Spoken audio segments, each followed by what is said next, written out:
Oke, kita mulai dari cerita yang lumayan ngena ya.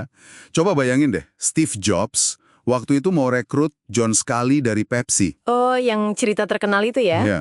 Dan pertanyaannya Jobs itu bukan soal gaji, bukan jabatan, tapi nusuk banget. Apa tuh pertanyaannya? Dia nanya gini, Anda mau jual air gula seumur hidup atau mau ikut saya mengubah dunia? Wah, jelek banget ya. Kayak pukulan telak gitu, bikin mikir ulang pasti sih sekali. Bener, dan pertanyaan itu rasanya pas banget ya sama inti bahasan kita sekarang. Kita kan mau gali bab 1 dari The Storyteller Secret kan? Ah, iya. Yang judulnya Apa yang Membuat Hatimu Bernyanyi, kan? Betul. Bab ini kayaknya mau bilang kalau di balik sukses atau kemampuan bikin orang terinspirasi itu, ada yang lebih dasar dari sekedar jago teknis atau produk keren. Sesuatu yang lebih fundamental ya. Dan itu adalah passion, gairah.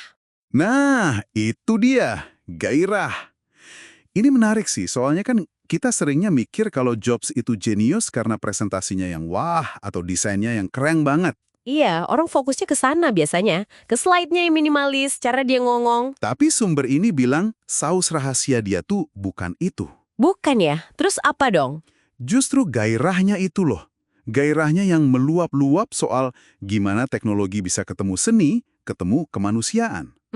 Oke. Jadi bukan cuma soal bikin komputer canggih aja. Bukan, tapi soal gimana teknologi itu bisa bikin sesuatu yang, ya itu tadi, istilahnya membuat hati kita bernyanyi.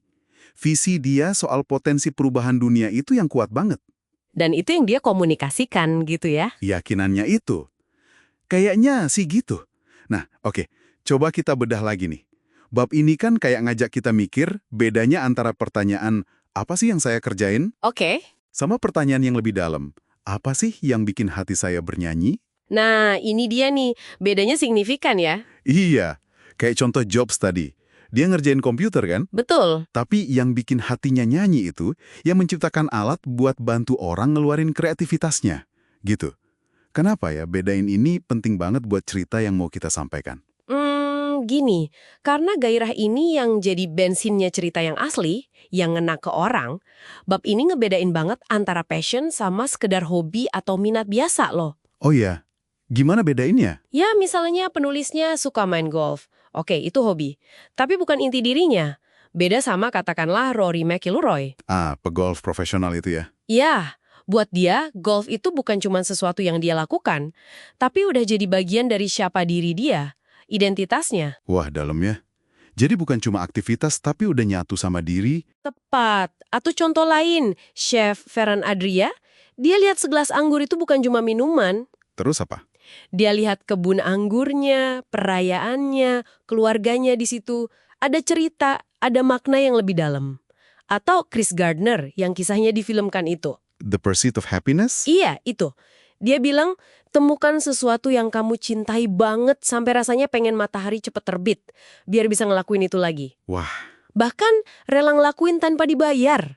Nah, itu level gairah yang dimaksud di sini. Udah jadi bagian inti dari siapa kita. oke, paham. Jadi udah bukan soal kerjaan atau duit lagi ya di titik itu. Udah bukan. Dan gairah ini yang ngasih nyawa ke cerita kita. Tanpa itu, ya cerita cuma jadi fakta kering aja, nggak ada rasanya. Bener juga. Kayak nggak ada gregetnya gitu ya. Iya, makanya investor pun katanya di buku ini sering nyari denyut nadi ini kalau dengerin ide atau proposal. Denyut nadi maksudnya. Ya, mereka pengen ngerasain koneksi emosinya, pengen ngerasain gairah di balik ide itu, beneran nggak nih orang passionate sama apa yang dia kerjain? Ah, jadi keinget contoh CEO perusahaan kesehatan di buku itu. Nah, gimana tuh ceritanya? Pas ditanya fakta-fakta, jawabannya ya standar aja gitu, datar. Oke. Tapi begitu pertanyaannya diganti jadi, apa sih yang bikin hati Bapak bernyanyi?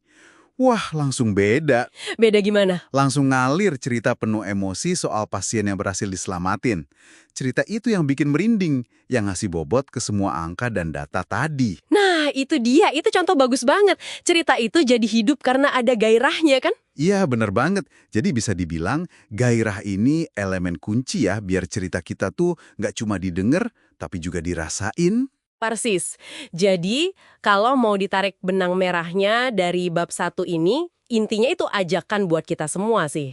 Ajakan gimana? Sebelum kita sibuk nyusun strategi, bikin presentasi keren, bangun karir, atau bahkan sekedar mau cerita ide aja, langkah paling pertama itu justru ke dalam diri. Introspeksi gitu ya? Iya, tanya dulu ke diri sendiri. Apa sih yang bikin hati gua bernyanyi? Nemuin jawaban ini, terus pahami benar-benar itu fondasinya. Fondasi buat bangun cerita yang nggak cuma informatif, tapi juga nginspirasi dan bisa gerakin orang. Itu rahasianya pencerita. Dimulai dari sini. Wow. Oke, fakta itu rangkanya, tapi gairah yang ngasih jiwanya ya. Pengingat yang bagus banget. Betul. Nah, ini mungkin jadi bahan renungan juga buat Anda yang dengerin. Gimana kalau misalnya proyek Anda berikutnya, atau presentasi, atau bahkan pas mau ambil keputusan karir, Anda mulai dengan tanya itu dulu ke diri sendiri. Pertanyaan apa yang benar-benar bikin hati gue nyanyi gitu ya? Iya. Kira-kira perubahan apa yang bakal muncul kalau kita geser fokusnya ke sana dulu? Menarik buat dipikirin.